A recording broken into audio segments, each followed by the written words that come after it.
నమస్తే. ఏదైతే March 23 supreme court ఇచ్చిన తీర్పు చాలా వివాదాస్పదంగా మారిన విషయం మనందరికీ తెలిసింది.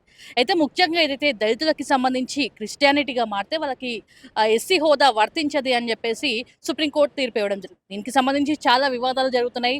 సోమాజిగూడలో కూడా రౌండ్ టేబుల్ సమావేశాలు జరుగుతున్నాయి. చాలా మంది కూడా చాలా సంఘాలు కూడా దీనిపైన స్పందిస్తున్నారు.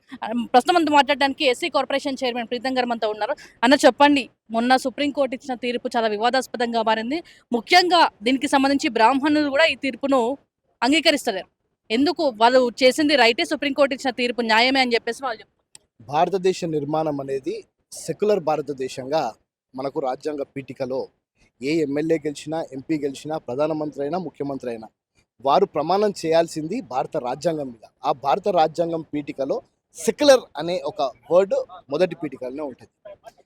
ఈరోజు ఈ సెక్యులర్ భారతదేశంలో హిందూ, ముస్లిం, సిక్, ఇసాయి అందరం కూడా అన్నదమ్ముల లెక్క చాలా సంతోషంగా బతుకుతున్న దేశం భారతదేశం.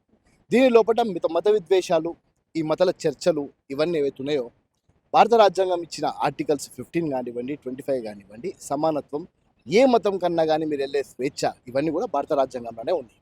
కానీ 1932లో జరిగిన ఒక ప్రెసిడెన్షియల్ ఆర్డర్ని అడ్డం పెట్టుకొని, 1950లో జరిగిన ఒక ఆర్డర్ని అడ్డం పెట్టుకొని ఈరోజు కూడా దళిత క్రైస్తవుల మీద ఒక దాడి జరిగే ప్రయత్నం అయితే జరుగుతుంది.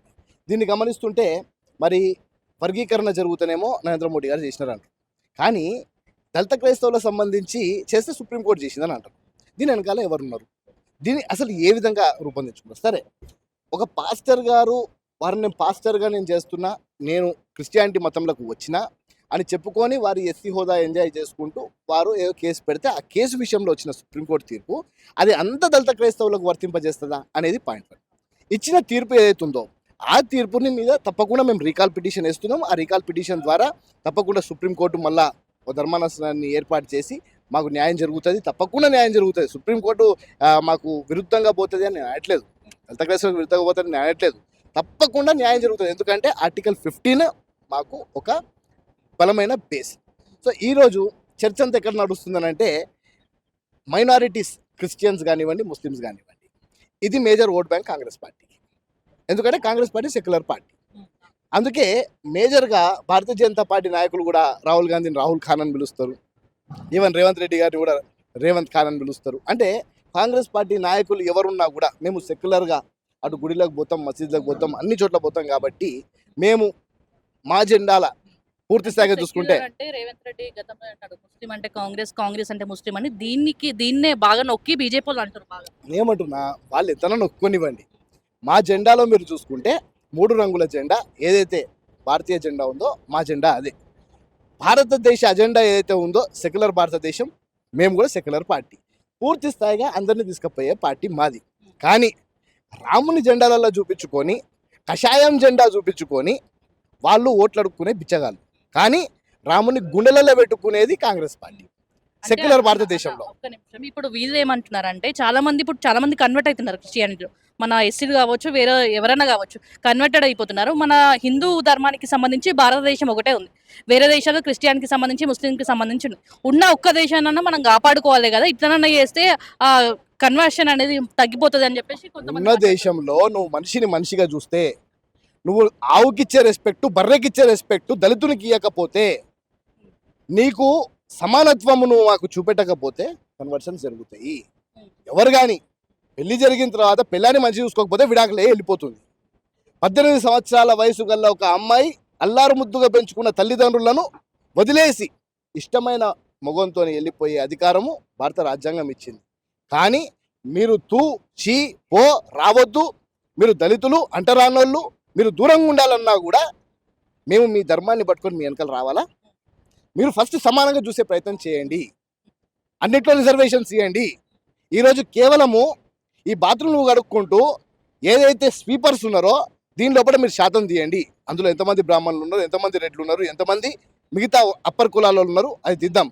ఈరోజు ఏదైతే ముఖ్యంగా మాదిగ కులంలో ఉన్న చెప్పులు కుట్టే వాళ్ళు ఉన్నారో, ఎంతమంది ఈ వృత్తిలో మీ కులాల్లో ఉన్నారు రండి. ఎంతమంది రోడ్ల మీద డబ్బాలు పెట్టుకొని షూ పాలిష్ చేస్తున్నారు దాన్ని చూద్దాం రండి. ఈరోజు ఎంతమంది ఐఏఎస్ ఆఫీసర్లు, ఐపీఎస్ ఆఫీసర్లుగా ప్రధానమంత్రి ఆఫీస్లో ఎంతమంది దళితులు ఉన్నారు, ఎంతమంది బ్రాహ్మణులు ఉన్నారు, ఎంతమంది మిగతా కులాలు ఉన్నారు తీయండి. దీన్నే కాంగ్రెస్ పార్టీ ఒక ఎక్స్రే తీయాలి, అందరికీ సమానత్వం రావాలి. సమానత్వం వస్తేనే ఈ అంతర్యాలు ఉండవు. ఈరోజు మీరు వద్దన్న మీ వెనకాల తిరుగుతున్నాం, వద్దన్న హిందుత్వ ఎజెండాని మేము కూడా ఎత్తుకుంటున్నాం. మేము కూడా హిందువులం కాబట్టి, ఈ భారతదేశ భూమి గడ్డ మీద పెరిగినాం కాబట్టి ఈరోజు కూడా I'm burn Hindu, I'm burn Indian అని మేము చెప్పుకుంటాం గర్వంగా. కానీ నువ్వు నన్ను ఇప్పటికి కూడా అంటరానం లెక్క చూస్తున్నవే. నీ మనస్తత్వం మార్చుకోవాలంటున్నా, మీ ఎజెండా మార్చుకోండి. ఇది హిందూ భారతదేశం కావాలి, ఇది హిందూ దేశం కావాలన్న అజెండాతోని మీరు మమ్మల్ని దూరం పెడతా అంటే తప్పు అని అంటున్నా. మీ ఆర్ఎస్ఎస్ పుట్టి 100 సంవత్సరాలు అవుతుంది. మీ ఆర్ఎస్ఎస్ ఐడియాలజీని తెచ్చి మా దిమాగులలో కూర్చోబెడతా అంటే కుదరదు. మా దిమాగులలో మాకు హిందుత్వ ఎంత ఉందో అంతే భారత రాజ్యాంగం ఉంది. ఈరోజు ఆ భారత రాజ్యాంగం వల్ల ఈరోజు ప్రీతం గారు నిల్చొని మాట్లాడుతున్నాడు. ఒక మహిళ అయినా కానీ నువ్వు ధైర్యంగా మైకు పట్టుకొని నిల్చొని మాట్లాడుతున్నావు. ఆనాడు నీకు హక్కు లేకుండే, నాకు హక్కు లేకుండే. ఏ మనుధర్మ శాస్త్రం అయితే చేతిలో పట్టుకొని వాళ్ళు తిరిగినరో, మనకు ఈ స్వాతంత్రం రాక ముందుకు నిన్ను ఇంటికి పరిమితం చేసిండ్రే, నిన్ను ఒంటింటికే పరిమితం చేసిండ్రే. కానీ ఈరోజు నువ్వు మైకు పట్టుకొని నిల్చున్నావు అంటే దానికి కారణం భారత రాజ్యాంగం. ఆ భారత రాజ్యాంగాన్ని తూట్లు పొడుస్తా అంటే చూస్తూ ఊకో. సో మనం ఏం నమ్మకపోయినా కూడా ఒక న్యాయ వ్యవస్థ ఉంది. న్యాయ వ్యవస్థ మనకు న్యాయం చేస్తుంది అనేసి మనం అనుకుంటాం. సో ఇప్పుడు న్యాయ వ్యవస్థ కూడా అమ్ముడు పోయింది అని చెప్పేసి అని అంటున్నారు. మరి మనకి ఆ తిరిగి న్యాయం జరుగుతుందా లేదా? అంటే అమ్ముడు పోవడం అని అంటమా, నేను ఆ విధమైన కామెంట్స్ చేయ. ఎందుకంటే సుప్రీంకోర్టు అంటే మాకు గౌరవం ఉంది. సుప్రీంకోర్టు ఏదైతే ఈ తీర్పునిచ్చిందో నా ఉద్దేశంలో ఇది కేవలము పాస్టర్ ఆనంద్ గారు వారి ప్రస్థానము, వారు ఎక్కడైతే మత బోధన చేసే క్రమంలో ఆయన మీద జరిగిన దాన్ని ఆయన కంప్లైంట్ పెడితే ఆయన ఎస్సీ ఎస్టీ తీసుకోము. ఎందుకంటే నువ్వు పాస్టర్గా నువ్వు అక్కడ బోధన చెప్పడానికి వచ్చినావు. ఆయన మొత్తం ఆ ఊర్లో కూడా పాస్టర్ ఆయననే ఓ చర్చ్ నడిపిస్తున్నాడు. ఓ 12 సంవత్సరాలు ఆయన క్రిస్టియానిటీని పూర్తి స్థాయిగా స్వీకరించాడు. పూర్తి స్థాయిగా క్రిస్టియానిటీ స్వీకరించినందుకు ఆయన బీసీసీ కావాలి. ఆయన అది ఏ విధంగా అయితే కంప్లైంట్ పెట్టినో అట్రాసిటీ వర్తించదని చెప్పి మాత్రమే తీర్పిచ్చింది.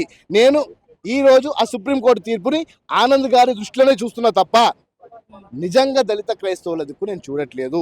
ఈరోజు దళిత క్రైస్తవులు దళితులు క్రిస్టియానిటీగా మారినా వాళ్ళ బతుకులు మారలేదు, వాళ్ళ ఇల్లులు మారలేదు, వాళ్ళ ఆర్థిక స్థితిగతి మారలేదు. పోనీ వారు ఇంకేమన్నా అదనంగా పైనుంచి ఏమన్నా పొందుతున్నారా అంటే అది లేదు. సో ఈరోజు వాళ్ళ బతుకులు ఎలా ఉన్నాయో అదే విధంగా ఉన్నాయి. ఎప్పుడైతే మీరు బ్రాహ్మణులలో, రెడ్లలో, ఎవరైతే అగ్రవర్ణ పేదలలో ఉన్న వారికి 10% రిజర్వేషన్ ఇస్తారో, మీరు ఉన్నదే 3% అయినా 10% రిజర్వేషన్ మీరు పార్లమెంట్లో 2 రోజులలో బిల్లు పెడతారు, పాస్ చేయించుకుంటారో. ఈరోజు దళిత క్రైస్తవులు ఏం తప్పు చేసిండ్రు? ఈ భారతదేశంలో పుట్టడం తప్ప, లేకపోతే పుట్టిన తర్వాత అసమానతలు గురై చదువుకోవడానికి చదువు లేకుండా చదువు చెప్పిన మిషనరీ దగ్గర పోయి వాళ్ళు బైబిల్ పట్టుకున్నందుకు తప్ప ఈరోజు వాళ్ళకి భారతదేశంలో స్వేచ్ఛ ఉందా లేదా అనేది నా క్వశ్చన్. 100% వీరందరికీ కూడా అండగా తప్పకుండా కాంగ్రెస్ పార్టీ ఉంటుంది. బీజేపీ కుట్రనే అంటారు. 100% ఇది బీజేపీ కుట్రనే. దీనిలో ఈ ముసుగుల గుద్దులాటేందుకు క్లియర్గా, వెరీ క్లియర్గా అజెండా కనిపిస్తుంది మీకు. అంబేద్కర్ వాదమా, మనుధర్మ శాస్త్రమా? మనుధర్మవాదులు మొత్తం పూర్తి స్థాయిగా అంబేద్కర్ వాదాన్ని తొక్కే ప్రయత్నం చేస్తున్నారు. అంబేద్కర్ వాదం సమానత్వము, మీ వాదము హిందుత్వము. హిందుత్వానికి పూర్తి స్థాయిగా పోరాటము. మీ దగ్గర సమానత లేదు కాబట్టి అంబేద్కర్ వాదం వైపు మేము ఉన్నాము. ఈరోజు క్లియర్గా అంటున్నాము, ఇది వారి అజెండా. ఈ అజెండాతోనే ఫస్ట్ ముస్లిమ్స్ను నొక్కే ప్రయత్నం చేసినారు. గోధ్రాలో ఒక ట్రైన్ కాలిపోయిన రాత్రికి మీరు మొత్తం అహ్మదాబాద్ తలగబెట్టినరు. ఈ మాట వాస్తవం కాదా? 2 ఇటుకలు తెమ్మని చెప్పి తీసుకపోయి పూర్తి స్థాయిగా హిందువులను సమాధి చేయించిండ్రు. అది వాస్తవం కాదా? ఈట్ పూజ వాస్తవం కాదా? బాబ్రీ మసీద్ వాస్తవం కాదా? అంటే మీ అజెండా మొత్తము డిస్ట్రక్షన్, మా అజెండా కన్స్ట్రక్షన్. మీ డిస్ట్రక్షన్లో ఈరోజు దళిత క్రైస్తవులను బలి చేసే ప్రయత్నం చేస్తున్నారు. మేము కానీయము అని అంటున్నాము. మేము పూర్తి స్థాయిగా యువకులుగా ఈరోజు వారికి అండగా నిల్చుంటాం. తప్పకుండా వారికి రావాల్సిన రాజ్యాంగ ఫలాలను అందిస్తామని అంటున్నాం. మేము ఆర్టికల్ 15 ద్వారా రాజ్యాంగ ఫలాలను అందిస్తాం. ఆనాడు బౌద్ధులకు ఏ విధంగా అయితే, సిక్కులకు ఏ విధంగా అయితే వాళ్ళకి రిజర్వేషన్ కల్పించిండ్రో, క్రైస్తవులకు కూడా స్వేచ్ఛ ఇచ్చుకుంటూ రిజర్వేషన్ కల్పించే ప్రయత్నంలో భాగంగా కామన్ మినిమం ప్రోగ్రాంలో పెట్టుకునే ప్రయత్నం చేస్తాం. ఇప్పుడు సుప్రీంకోర్టుకి సంబంధించి తీర్పు మార్చే అవకాశం ఏమైనా ఉందా? దాని మీద ఆల్రెడీ రివ్యూ పిటిషన్ వేస్తున్నామమ్మా. 100% దాన్ని తప్పకుండా రీకాల్ చేస్తాం. ఆ తీర్పుని రీకాల్ చేస్తాం. ఆ తీర్పు దానికి సంబంధించిందా, పూర్తి స్థాయిగా అందరికీ వర్తిస్తుందా అనే దాని మీద కూడా చేస్తాం. ఈరోజు బాన్ హిందూ, ఐఎమ్ ఇండియన్ హిందూ అని ఓ ప్రకటన చేసుకున్న తర్వాత వారు ఓ హిందువుగా మరి ఓ మసీద్కి వెళ్ళడానికి వీల్లేదు, ఓ చర్చికి వెళ్ళడానికి వీల్లేదు. వారు ఈ విధంగానే రెస్ట్రిక్టెడ్గా ఉండాలంటే దానికి ఏమైనా చట్టాలలో మార్పులు చేసి పార్లమెంట్లో పెట్టి బిల్లు పాస్ చేస్తే 100% మేము గుడిలకు తప్ప ఆఖరికి బయటికి కూడా ఓము. అటువంటి రెస్ట్రిక్షన్స్ ఏమైనా భారతదేశంలో పెడితే మీరు పార్లమెంట్ ద్వారా మాకు లా పెట్టండి, ఆ లాని మేము అబాయిడ్ చేసి ఉంటాం. ఏం చెప్తున్నారండి ఇప్పుడున్న క్రిస్టియన్స్ కి వాళ్ళు కూడా చాలా డిసప్పాయింట్మెంట్ గా కనిపిస్తున్నారు. వాళ్ళకి ఏం చెప్తున్నారు? చాలా సంఘాలు కూడా బయటికి రావట్లేదు. దళిత క్రిస్టియానికి సంబంధించి ఎవరు కూడా బయటికి రావట్లేదు అని చెప్తున్నారు. నేనేమంటున్నా, ఇటువంటి పందికొక్కులు 100 మంది తయారవుతారు. వాళ్ళని చూసి భయపడాల్సిన అవసరం లే. చదువుకున్న పులిలం ఏడ భయపడాల్సిన అవసరం లేదు. ఇట్లాంటి వాళ్ళు కేవలం హిందుత్వవాదాన్ని కొంతమంది ఇంజెక్షన్లు ఇచ్చుకొని ఉగ్రవాదులుగా బిహేవ్ చేస్తున్నారు. మా హిందువులు చెడ్డోళ్ళు కాదు, మా హిందువులు అన్నదమ్ములు. ఈ రోజు కూడా ఏమన్నా అయితే తెలంగాణ సంస్కృతినే కాదు, భారతదేశ సంస్కృతికి మా హిందూ అన్నదమ్ములు మేమందరం కలిసే ఉన్నాం. కానీ ఇది విడగొట్టే ప్రయత్నం చేసుకుంటూ వీడు ముస్లిము, వీడు క్రిస్టియను అని చెప్పి విభజించే వాళ్ళు ఎవరైతే ఉన్నారో వారికి భారతదేశంలో స్థానం లేకుండా చేయాలంటే మొట్టమొదటిగా మీద అగ్రరాజ్యంలో కూర్చొని ఎవరైతే దీన్ని పావులు కలుపుతున్నాడో, ఎవరైతే దీనికి ఊపిరి పోస్తున్నాడో, ఈ ఉగ్రవాదులను తయారు చేసే ముఠా ఏదైతే ఉందో నాగ్పూర్ కేంద్రంగా, అటువంటి ముఠాలను ఫస్ట్ భారతదేశం నుంచి తరలాలే. అటువంటి నేనేమంటున్నా, ఇటువంటి ముఠా సంస్థలను అంటే మీరు బాహుబలి సినిమా చూసినప్పుడు ఏకంగా వాని హెడ్ను కొట్టేసరికి ఏమవుతుంది, కింద సైన్యం అంతా పారిపోతుంది. నాగ్పూర్లో ఉన్న హెడ్ను కొట్టాలంటున్నా నేను. ఆర్ఎస్ఎస్ కేంద్రాన్ని కొడితే, ఏ ఆర్ఎస్ఎస్ అయితే ఈ రోజు కూడా మీరు ఒకసారి వారి పట్టికను మొత్తం చదవండి. ఆర్ఎస్ఎస్ ఎప్పుడు కానంటే హిందూ ధర్మంలో ఉన్న ప్రతి ఒక్క హిందువుడు చదవాల్సిన బుక్కు మనుస్మృతి, భారత రాజ్యాంగం. ఇవి రెండు చదివితే మనకు అర్థమైపోతుంది.